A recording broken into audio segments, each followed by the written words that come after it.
If you're working with a lot of text in Affinity and you need to know how many words there are in your design, here's how you do it. So here I've got my document with 2 text frames. Now to check the word count, I need to enable the feature. To do this, I'll head up to the top, click View, select Show, and click to enable word count. Let's make sure if it's enabled by going to View again, then Show, then word count.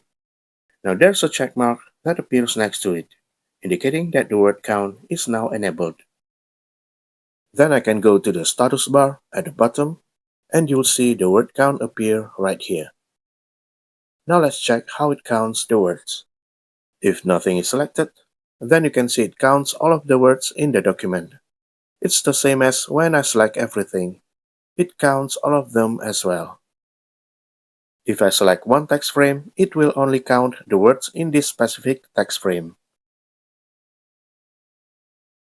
This is the word count for the left one, and this is the right one.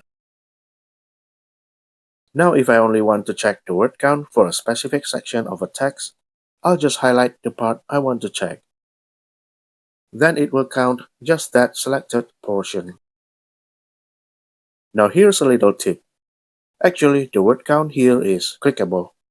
Let me select everything first, and I'll click on that. You'll see a small window will pop up displaying more details, such as the number of words, the number of characters including spaces, the number of lines, and the number of paragraphs. And that's all there is to it. A super quick and a really simple one. I hope you found this helpful. If you did, drop a like and share this video. Also, hit that subscribe button so you never miss a new tutorial.